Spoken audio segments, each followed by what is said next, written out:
पूर्व दिल्ली पुलिस के हाथ लगी बड़ी सफलता। पुलिस ने ऑटो लिफ्टर के गिरोह का किया भंडाफोड़। अपराधियों ने कबूल किया अपना जुर्म।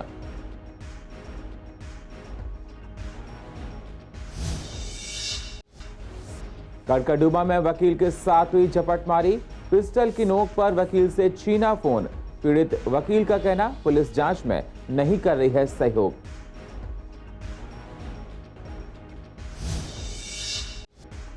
ऑटो टैक्सी के बढ़े हुए किराए से यात्री और चालक परेशान। ऑटो और टैक्सी चलाने वाले ड्राइवर्स का कहना, यात्री नहीं दे रहे बढ़ा हुआ किराया, हमको हो रहा है नुकसान।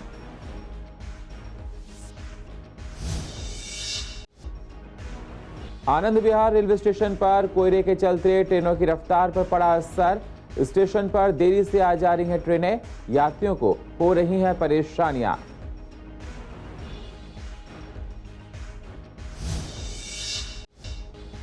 और जीटीबी अस्पताल में नया लेबर रूम शुरू। नए लेबर रूम में मरीजों को होगी आसानी। अस्पताल में बढ़ाई जा रही हैं मरीजों के लिए सुविधाएं।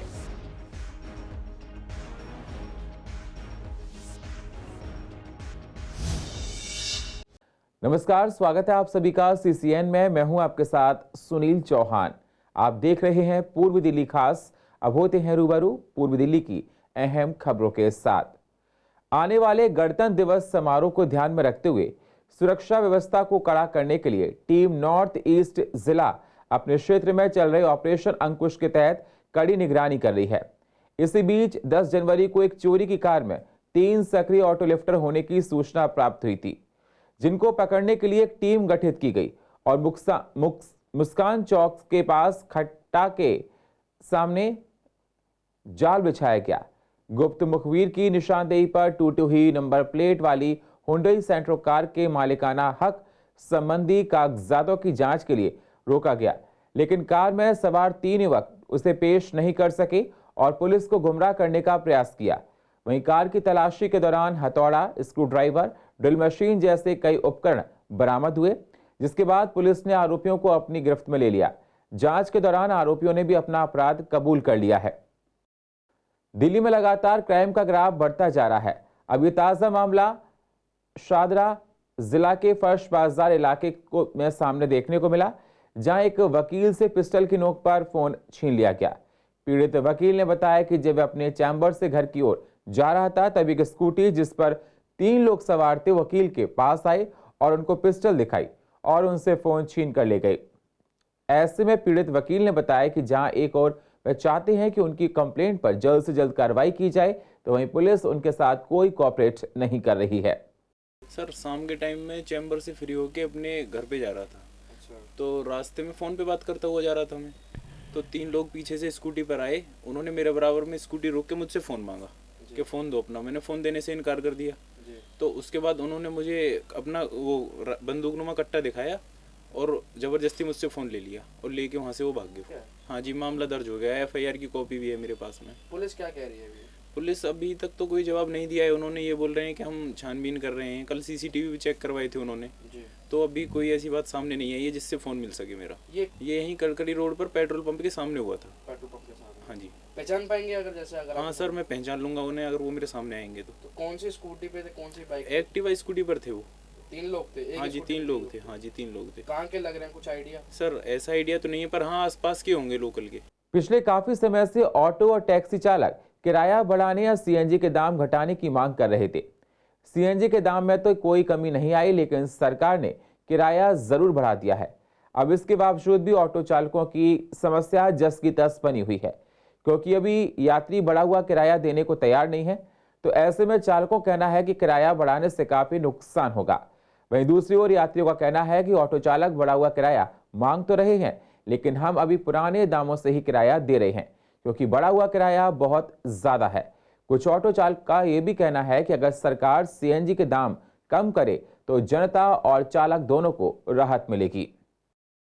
हम लोग को नहीं रेट मिल ही नहीं रहा है। हम लोग नहीं, सवारी से बोलते हैं, सवारी खुद कहती है कि महंगाई है, हम लोग कहाँ से पैसे दें। अच्छा। नहीं देती है तो दिक्कतें हो रही है। हाँ, बिल कोई फायदा नहीं है। हम लोग को बहुत दिक्कत है। हम लोग का अपना बच्चा पालना भी मुश्किल है। अच्छा। किस्ती पे भी है, किराए पे भी है, वगैरह। हम लोग क्या करें, अपने बच्चों को पाल रहे हैं।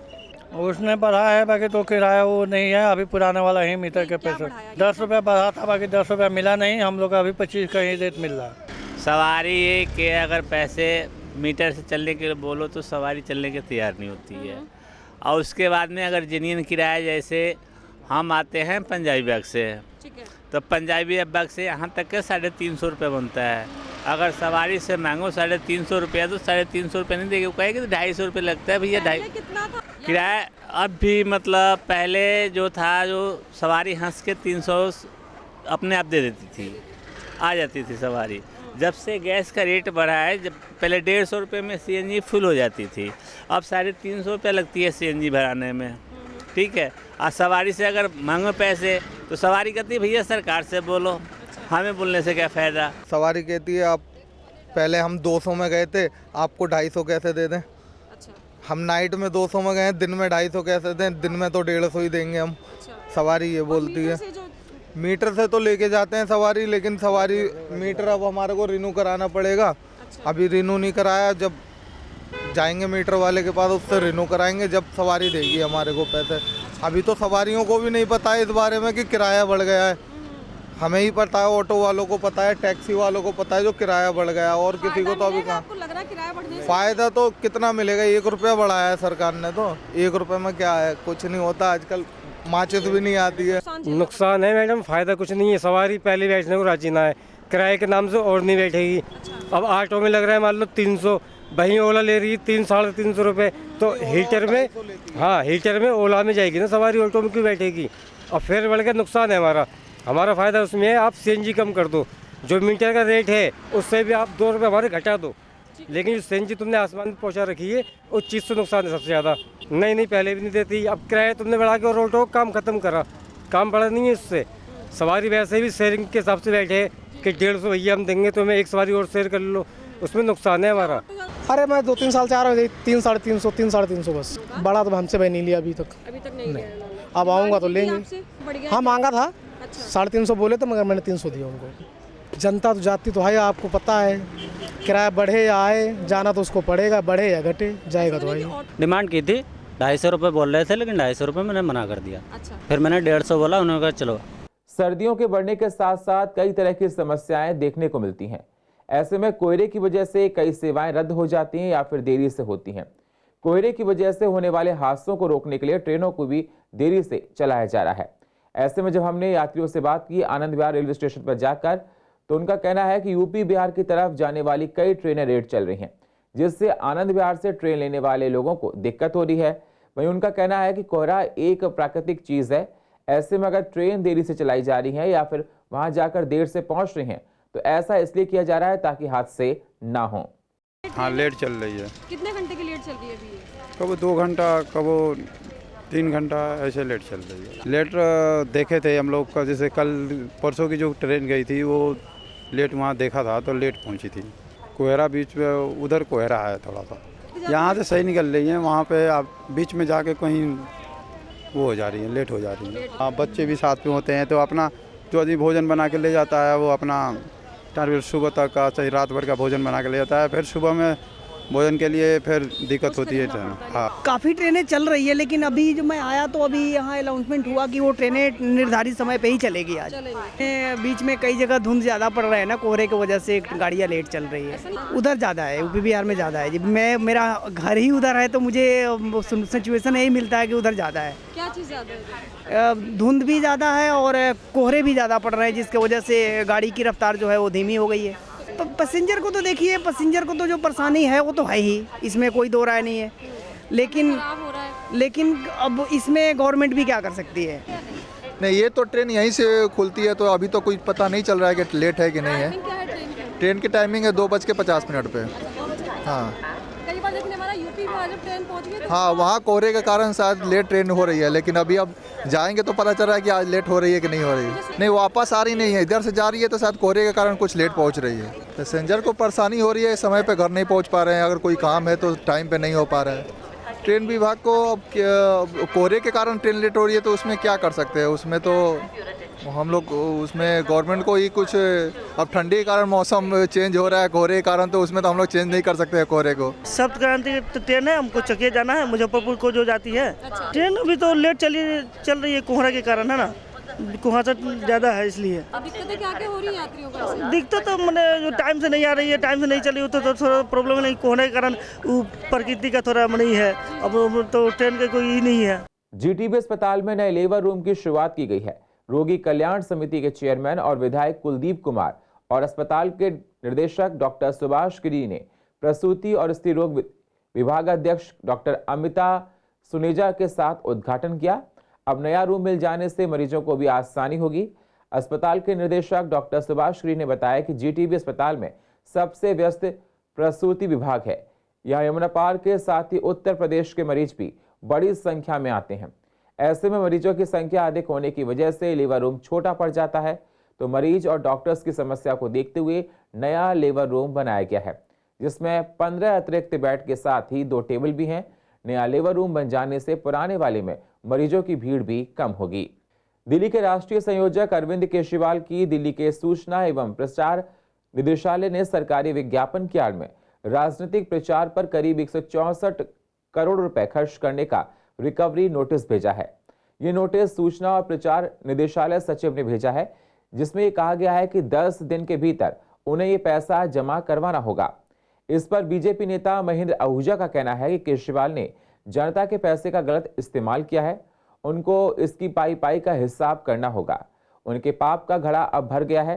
वहीं आप नेता अतुल गुप्ता ने कहा कि एलजी गलत भावना से काम कर रहे हैं। किसी भी योजना के विज्ञापन को दर्शाना क्या विज्ञापन के माध्यम से गलत है। 2023 में होने वाले हर चुनाव में जनता बीजेपी को फिर से हराएगी। जनता समय आने पर बीजेपी को जवाब देगी। देखिए, भ्रष्टाचार का घड़ा एक दिन जरूर भरता है। केजरीवाल सरकार के साथ आखिर एक दिन ये होना ही था जब वो पब्लिक की हार्ड अर्न टैक्स मनी से अपनी निजी चेहरे को चमकाने में और अपनी पार्टी का राजनीतिक झूठा प्रचार करने में पब्लिक का पैसा खर्च करता रहा, तो न्याय कब तक रास्ता देखता। आखिर एलजी साहब ने स्टैंड लिया और आज इनको रिकवरी नोटिस आया है और ये पैसा इनको तुरंत जमा कराना चाहिए और जनता के पैसे की जवाबदारी पाई पाई पारदर्शिता से हुआ करती है। ये केजरीवाल को अब समझ में आ जाना चाहिए। उनका कहना यह है कि 2016-17 में आम आदमी पार्टी ने जो एडवर्टीजमेंट्स दिए वो पॉलिटिकल एडवर्टीजमेंट थे और उसका सरकार से कुछ लेना देना नहीं था, तो इसलिए उसके एवज का पैसा दिल्ली की आम आदमी पार्टी को देना होगा। यह तय करना कि एक ऐड सरकारी है या वह राजनीतिक है, ये आम आदमी पार्टी की अपनी सोच है। अगर हम जनता के बारे में जो काम करते हैं उसके बारे में ऐड करते हैं या हम जो नई सुविधाएं जनता को देते हैं उसके बारे में ऐड करते हैं, अगर हम किसी स्वतंत्रता दिवस, गणतंत्र दिवस या इस प्रकार के किसी त्यौहार के बारे में ऐड करते हैं, तो वह ऐड किसी प्रकार से भी राजनीतिक ना होकर वह सरकारी ऐड ही में गिना जाएगा।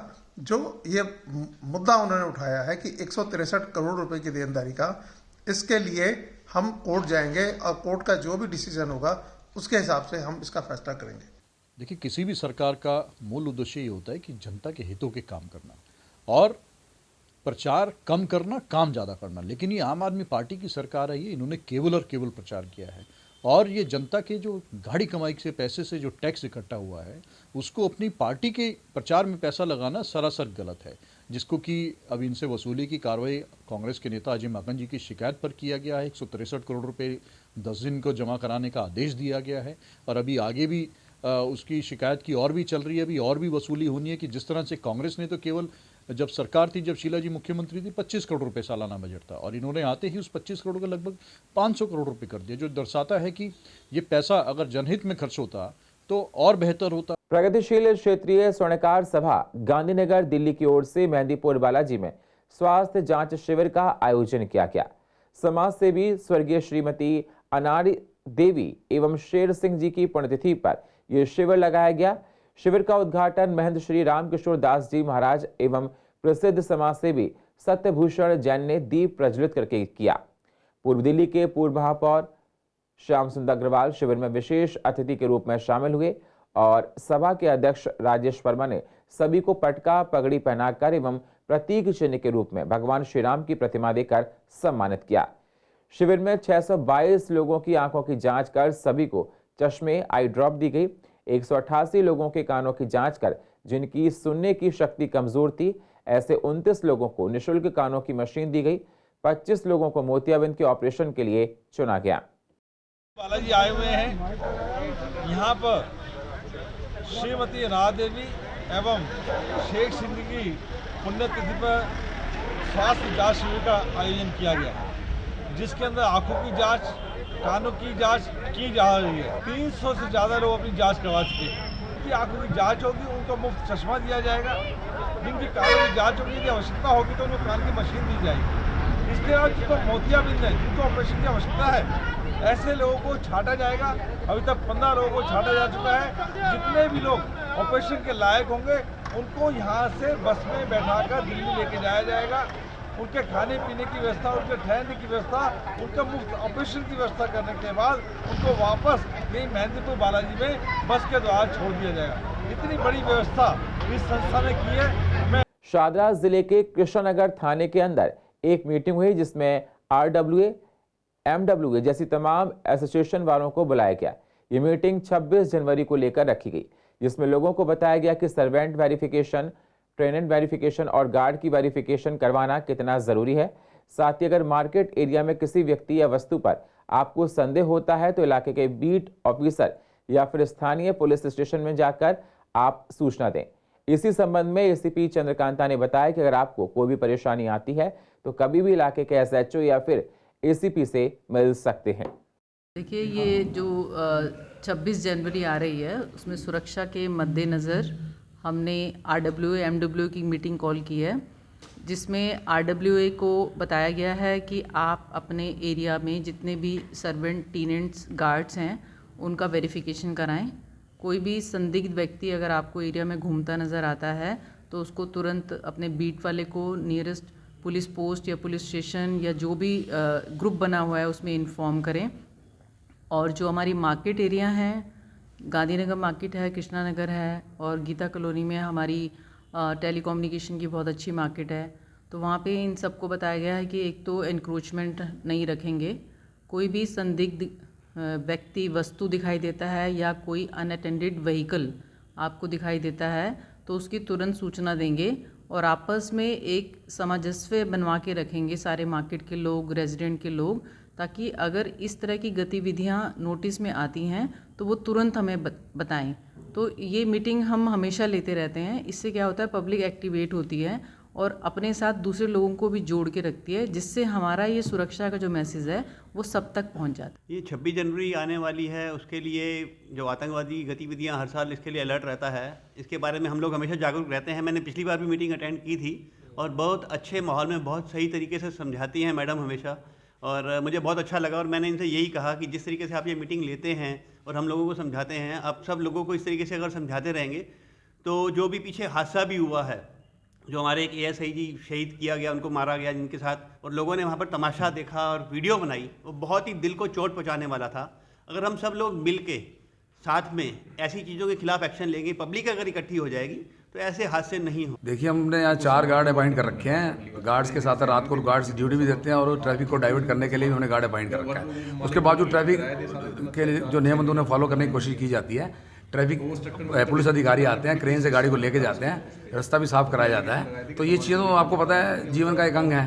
कहीं ना कहीं दुकानें भी हैं, लोग गाड़ी भी खड़ी करते हैं, उन्हें समझाया भी जाता है। तो जो बन सकता है वो करते हैं और आगे भी करते रहेंगे। मैडम ACP मैडम है, हमें साथ देती है। इनसे कोई भी दिक्कत आती है, हम इनसे मिलते हैं तो उन पर कार्रवाई करती है। दिव्यांगजन और महिलाओं के रोजगार के लिए सरकार समय समय पर कार्यक्रम आयोजित कर स्वरोजगार के अवसर प्रदान करती है। इसी कड़ी में शादरा जिले के जिलाधिकारी द्वारा दिव्यांगजनों और महिलाओं के लिए उद्यमिता विकास कार्यक्रम का आयोजन किया गया। ये कार्यक्रम चौपाल आइडिया संस्था के सहयोग से किया गया। इसी कड़ी में शादरा जिले की जिलाधिकारी प्रांजल पाटिल ने बताया कि इस उद्यमिता विकास कार्यक्रम के जरिए 22 दिव्यांग और 15 महिलाओं को 5 दिन का प्रशिक्षण दिया जाएगा, ताकि इन लोगों को स्वावलंबी बनाया जा सके। वहीं क्षेत्रीय विधायक जितेंद्र महाजन ने कहा कि चौपाल के द्वारा इन लोगों को चिन्हित किया गया है और इन लोगों को चौपाल के ही द्वारा ही ऋण वितरण किया जाएगा, ताकि ये लोग अपना रोजगार आरंभ कर सकें। डिस्ट्रिक्ट शाहदरा के ऑफिस में चौपाल और आइडिया इनके कोलैबोरेशन में एक बहुत ही अच्छा कार्यक्रम शुरू हुआ है और ये 5 दिनों का कार्यक्रम रहेगा। इसमें महिला और दिव्यांगजन दोनों पार्टिसिपेट कर रहे हैं। ऑलमोस्ट 40 के आसपास पार्टिसिपेंट्स हैं और इसमें इस 5 दिन के सेशंस का यही उद्देश्य है कि एक आत्मविश्वास बढ़े, एक जीवन परिवर्तन की तरफ सबका अप्रोच हो और कैसे एम्प्लॉयबिलिटी बढ़ाई जाए। तो क्योंकि हमें पता है कि आर्थिक स्वावलंबनता एक बहुत ही इम्पॉर्टेंट है अपनी सोसाइटी में और अगर हम महिला वर्ग और दिव्यांगजन को ये स्वावलंबी बना पाए तो उससे बेहतर चीज़ और कुछ हो नहीं सकती। 2047 में हम 100 साल पूरे करेंगे और तो उस दिशा में अगर हम बढ़ रहे हैं, 25 इयर्स का प्लान भी अभी रेडी हो रहा है गवर्नमेंट के लेवल पर, तो इस दिशा में हमें आगे बढ़ना है। तो हमें एक एंटरप्राइजिंग कंट्री के तौर पर आगे बढ़ना है। हमारे यंगस्टर जो है, युवा है, आज युवा दिवस भी है, तो हमारे यंगस्टर्स है ये सिर्फ एम्प्लॉयबल ना बने बट ये दूसरों को भी एम्प्लॉयमेंट दे पाए। उस दिशा में प्रयास करने के लिए हमें बहुत सारी कंपनीज की ज़रूरत है। 350 से ज़्यादा लोगों को अभी तक हम इंक्यूबेट कर चुके हैं, उनसे व्यवसाय दिल्ली और एनसीआर में किया गया है। ये एक ऐसा अनूठा प्रयास है जहाँ पे डिस्ट्रिक्ट अथॉरिटी के साथ में और जनता के बीच में काम करने वाले कार्यकर्ताओं के साथ मिलके महिला और दिव्यांगजन दोनों के लिए एक उद्यमिता कार्यक्रम हम लोग कर रहे हैं। और पूर्व दिल्ली की अधिक जानकारी के लिए आप यूट्यूब पर जाकर CCN लाइव को सब्सक्राइब करें और फ्रेश अपडेट लेते रहें। और फिलहाल पूर्व दिल्ली खास में इतना ही। बाकी खबरों के लिए आप बने रहिए CCN के साथ। तब तक के लिए नमस्कार।